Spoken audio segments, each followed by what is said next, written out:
terkait dengan pernyataan pakar psikologi forensik Reza Indragiri yang setuju dengan usulan dari Roy Suryo CS agar ada lembaga forensik independen ya untuk menguji keabsahan atau keaslian ijazah Pak Jokowi ya. Saya melihat ya orang-orang pinter seperti Reza Indragiri ini kadang-kadang ribet juga ya. Padahal sesuatu yang simple kok dibikin rumit ya. Anda bisa bayangkan bagaimana kemudian kalau itu dituruti, betapa besar biaya ya, betapa panjangnya waktu seseorang untuk membuktikan bahwa ijazahnya itu asli atau tidak. Nah sekarang saya challenge saja kepada Bung Reza Indragiri ya. Bagaimana kemudian kalau itu terjadi kepada Anda ketika Anda ya dituduh memiliki ijazah palsu? Apa yang Anda harus lakukan? Ya. Kalau pada akhirnya pernyataan Anda tadi mendukung bahwa harus ada lembaga forensik independen, maka prosesnya akan ke sana.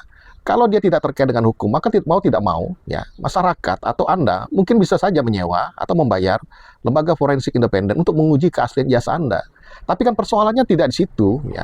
Pasti ada ya langkah-langkah, step-step atau proses-proses yang mendahului. Misalnya kalau kita mengacu dengan apa yang terjadi oleh Pak Jokowi, ya. Pak Jokowi sudah menunjukkan ijazah aslinya kepada penuduh ya pada saat gelar perkara khusus. Kemudian hal yang paling penting adalah Rektor UGM atau pihak kampus yang menerbitkan ijazah Pak Jokowi itu sudah menyatakan bahwa Pak Jokowi itu adalah mahasiswa mereka yang menjalani proses kuliah secara sah, kemudian wisuda secara sah, dan menerima ijazah pun secara sah dari Fakultas Kehutanan Universitas Gadjah Mada. Nah, pernyataan rektor ini kan harusnya menuntaskan, menyelesaikan semua persoalan. Intinya kan bukan masalah ditunjukkan. Persoalan hukum yang terjadi pada kasus ijazah palsu itu selalu terjadi ketika pihak kampus ya tidak mengakui bahwa mereka pernah mengeluarkan ijazah atas nama mahasiswa ini. Ya. Mereka tidak pernah punya data terkait dengan perkuliahan yang dijalani oleh mahasiswa sini misalnya. Nah, kuncinya di situ, Pak. Bukan masalah ditunjukkan, bukan masalah misalnya uji apapun. Tergantung pada pihak kampus, apakah data-data itu memungkinkan bahwa mahasiswa itu memang memiliki ya data yang resmi sebagai mahasiswa dan mengikuti perkuliahan yang terjadi di kampus tersebut. Nah, kuncinya di sini sebenarnya persoalan itu sudah selesai. Tapi kan Reza Indragiri tidak menganggap atau mengabaikan langkah-langkah itu. Kemudian, ya, ini misalnya kalau Bang Reza Indragiri dituduh ijazahnya palsu, maka dia juga harus melakukan, dia juga harus melalui tahapan-tahapan ini. Dia meminta agar kampus yang mengeluarkan ijazahnya untuk membuat pernyataan secara resmi bahwa Bung Reza Indragiri adalah memang mahasiswa mereka, mengikuti perkuliahan secara sah dan diwisuda secara sah, kemudian menerima ijazah pun secara sah. Harus ada pernyataan, entah itu diwakili rektor atau siapapun yang jelas otoritas dari kampus di mana Bang Reza Indragiri pernah kuliah.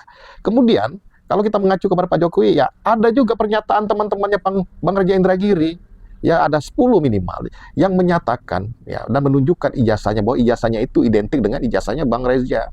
Ya, mereka juga mengatakan bahwa Bang Reza ini adalah teman kuliahnya dan sama-sama wisuda. Nah, kalau proses-proses itu dilalui dan tidak memberikan dampak ya kepada masyarakat, pada orang yang menuduh, kan jadi persoalan yang panjang, Bang. Ya, Abang juga pasti akan bingung ketika menghadapi tuduhan-tuduhan itu.